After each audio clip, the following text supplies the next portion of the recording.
Kali ini kita membahas fungsi finansial part pertama. Fungsi finansial apa sih itu? Nah, ini pengertiannya berhubungan dengan keuangan, akuntansi, serta ekonomi. Penggunaannya dibedakan menjadi dua, future sama present value. Nah, topik kali ini kita akan membahas PV, kemudian FV, sama nilai angsuran atau PMT. Nah, ini untuk present value. Pengertiannya untuk mencari tahu nilai investasi saat ini atau nilai investasi sekarang. Rumusnya PV sama dengan rate N per PMT. Nah, ini untuk keterangannya rate suku bunga, kemudian N per nya ini periode, PMT nya ini adalah jumlah. Kemudian untuk future value, untuk menghitung nilai investasi pada masa mendatang atau masa depannya, rumusnya adalah FV, rate-nya suku bunga, N per periode, PMT-nya jumlah. Sama kayak tadi, yang membedakan cuma FV-nya, kalau tadi P sama V, ya kan? Kemudian PMT, untuk menghitung besarnya angsuran, rumusnya nah berikut, cuma bedanya di PMT-nya aja kalau kita amatin. Nah, untuk rumusnya ini juga sama kok, nggak ada perubahan. Kita akan praktek PV dulu, present value, dimana Bu Yasmin memiliki uang 15 juta. Diharapkan ini untuk 5 tahun mendatang ya, dan kita harus mencari nilai saat ini, uang yang harus disetorkan saat ini dengan angsuran dan bunganya diketahui di situ. Kemudian kita harus membuat tabel seperti ini. Kita masukkan target uang di masa depannya 15 juta. Nah, karena ini uang di masa depan, jadi kita harus menulis dalam bentuk min negatif 15 juta. Kita tulis dulu. Kemudian kita masukkan angsuran per tahunnya, di situ diketahui 2 juta. Kita tulis di situ 2 juta. Penulisan tidak usah menggunakan titik, langsung pakai 000 aja. Banyak periodenya 5 tahun, kita tulis 5 saja. Kemudian bunganya di situ ada 10%, kita tulisnya 10%.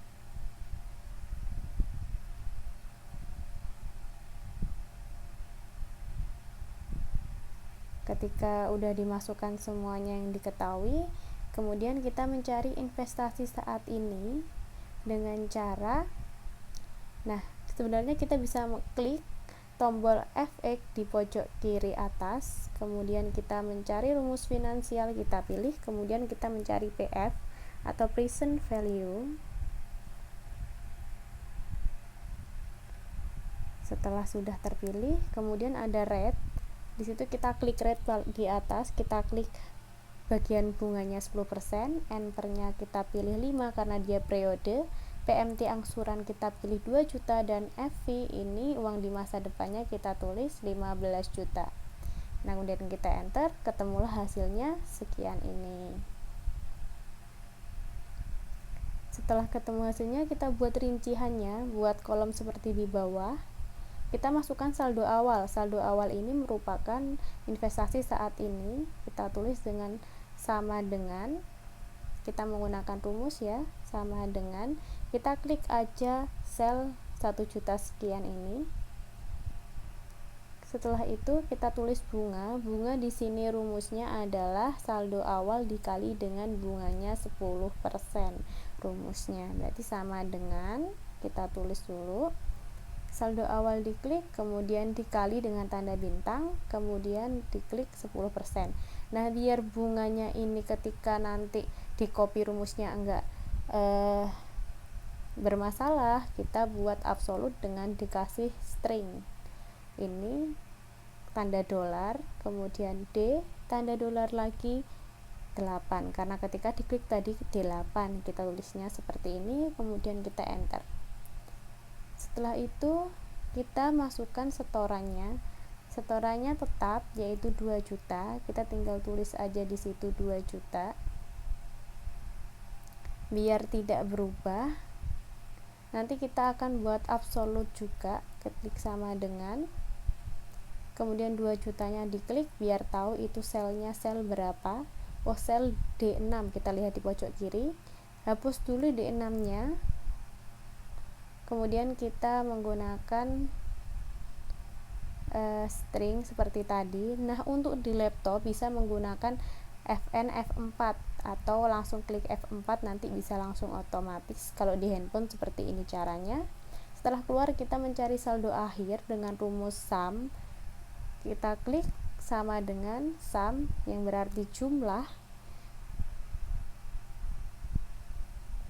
Kemudian setelah itu kita langsung tarik aja dari saldo awal sampai setoran.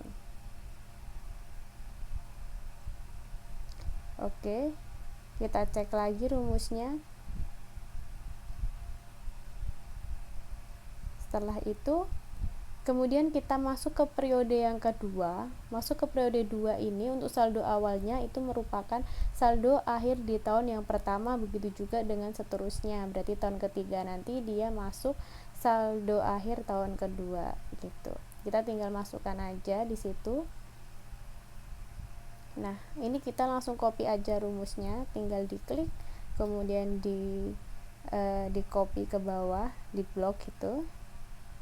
Kalau nggak bisa, itu bisa ikutin caranya ibu seperti ini, diklik isi, kemudian baru ditarik ke bawah, dan ini juga ditarik ke bawah. Nah, nanti akan keluar hasilnya sebesar 15 juta seperti uang yang diharapkan di tahun 5 tahun mendatang ya.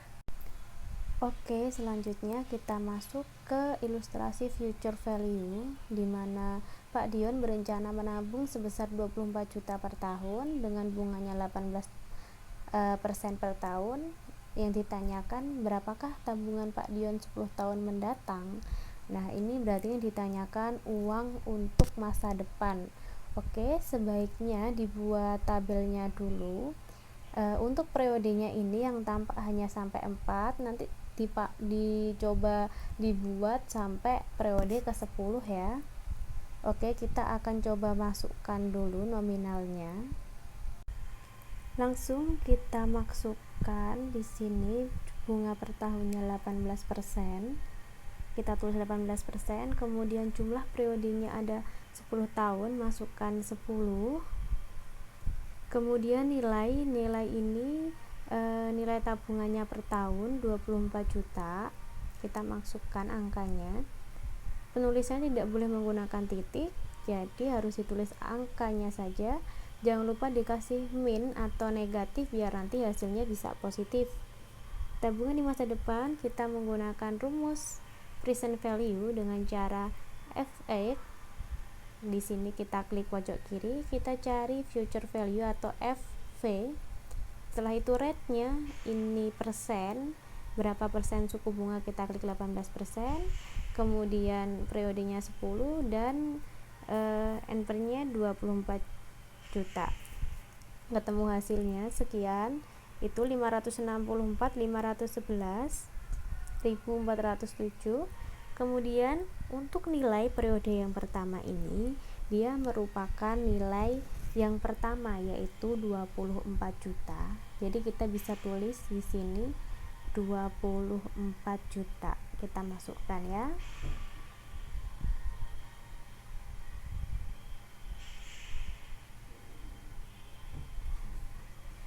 Kemudian bunganya ini nilai yang ada di sampingnya ini 24 juta ini kita klik, kemudian dikali, kita kali dengan bunganya ada di sel D5, biar nanti absolut tidak berubah ketika di copy. Kita bisa tambahkan string D, kemudian string lagi 5,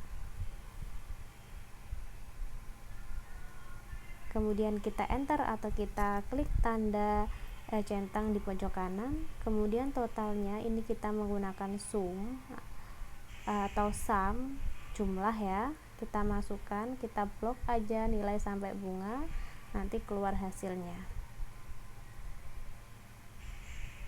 Kemudian selanjutnya kita mencari periode yang kedua. Periode yang kedua ini nanti berarti bahwasanya nilai yang ada di periode yang pertama 24 juta itu ditambah dengan total di periode yang pertama. Begitu pula nanti dengan selanjutnya di periode yang ketiga itu berarti nilainya 24 juta ditambah dengan total yang ada di periode yang kedua. Kita masukkan 24 juta. 24 jutanya kita buat string biar nanti bisa absolut. Kita hapus dulu, kita buat string atau tanda dolar ini ya. Kalau di komputer bisa menggunakan setelah diklik 24 jutanya bisa diklik dengan Fn F4 secara bersamaan atau langsung F4. Kita tambahkan, setelah ditambahkan ketemu hasilnya. Setelah itu kita bisa melakukan langsung blok aja, blok rumusnya biar sama, bisa diklik isi kemudian ditarik ke bawah aja. Lakukan yang sama pada kolom bagian bunga, aduh kepanjangan. Oke, sudah. Kemudian di total, pada kolom total juga kita masukkan, kita isi, kita tarik ke bawah atau blok itu, ketemu hasilnya. Nah, di sini bisa kita lihat di nilai tahun ke-10 itu ada 564, 511, 407 sama dengan tabungan di masa depan. Karena kita hanya mencari nilai di periode yang ke-10, kita nggak usah menggunakan perhitungan bunga dan total di periode yang 10, bisa kita hapus saja setelah ini ya. Kita blok dulu, kita hapus atau bersihkan. Nah, di sini bisa kita lihat 564 sama. Kenapa kok ada perbedaan desimal di sini?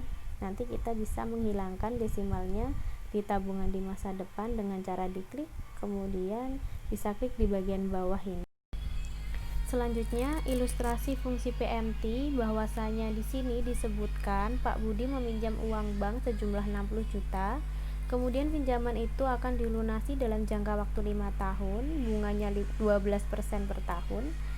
Maka di sini kita disuruh untuk mencari angsuran per tahunnya berapa dan diminta untuk membuat rinciannya.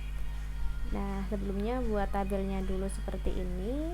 Kemudian kita akan langsung masuk ke pencatatannya. Kita masukkan dulu nilai kreditnya tadi sebesar 60 juta, kita masukkan. Biar jadi mata uang, kita ubah jenis datanya di titik 3 paling bawah, kita pilih format nomor, kemudian kita pilih mata uang, klik. Setelah itu kemudian bunga per tahun kita masukkan 12% karena diketahui bunganya 12%. Kemudian setelah kita enter, ternyata nilainya 0, jadi kita harus merubah datanya dulu. Format nomor kita pilih yang persen, kemudian periodenya ada 5, kita klik 5 di situ. Setelah itu setelah kita masukkan semuanya, kita langsung masuk ke rumusnya. Kita pilih finansial, kita cari PMT, kemudian rate-nya seperti biasa 12%, N per periode 5, PV jumlah uangnya, kemudian di enter. Oh, ternyata hasilnya negatif, maka kita perlu merubah nilai kreditnya ke dalam bentuk minus atau min. Negatif ya, kita tulis dulu negatif 60 juta.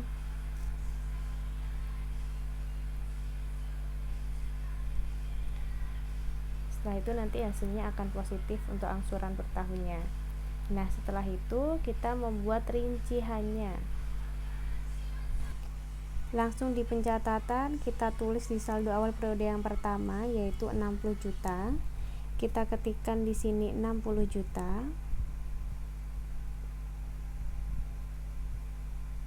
Kemudian angsuran per tahun bisa menggunakan yang Itu yang atas setelah kita cari tadi menggunakan rumus. Sebelumnya kita hilangkan dulu desimalnya,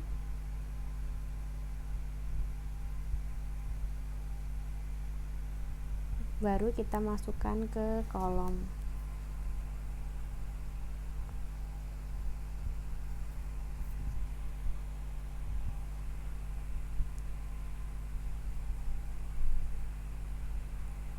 Biar absolut tidak berubah selnya, bisa kita tambahin string seperti rumus-rumus yang sebelumnya ya. Kemudian untuk bunga per tahun ini nanti kita menggunakan saldo awal dikali dengan bunga. Nah sebelumnya biar nggak ada koma, kita hapus dulu koma atau desimal yang ada di kolom angsuran. Kemudian kita baru menghitung bunganya, saldo awal dikali dengan bunganya 12%.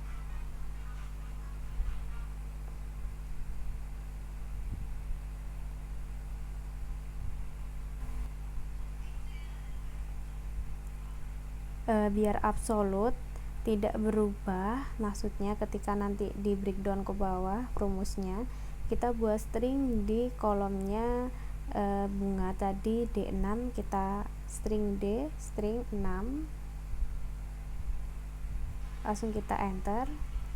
Setelah itu kita mencari cicilan pokok pinjaman, kita masukkan rumusnya sama dengan angsuran dikurangi dengan bunga untuk mencari cicilan pokok pinjaman. Kemudian kita mencari nilai dari saldo akhir, kita masukkan rumusnya dengan saldo awal dikurangi cicilan pokok pinjaman. Caranya kita menggunakan fungsi sama dengan saldo awal diklik dikurangi dengan cicilan pokok, setelah itu di enter. Kemudian untuk yang periode kedua ini menggunakan saldo akhir di periode pertama, kita tinggal masukkan rumusnya, kemudian kita tinggal blok ke bawah untuk mengcopy rumusnya juga. Begitu pula dengan angsurannya, kita tinggal tarik ke bawah. Begitu pula dengan bunga per tahun, di kolom cicilan pokok pinjaman juga tinggal tarik ke bawah aja untuk mengcopy rumusnya. Begitu pula dengan saldo akhir. Ketika nanti saldo akhirnya ketemu 0, maka bisa dipastikan bahwasanya di tahun kelima itu cicilannya sudah lunas. Berarti kalau nanti mengerjakan ternyata di tahun kelima hasilnya sudah 0, bisa dipastikan bahwa pekerjaannya benar.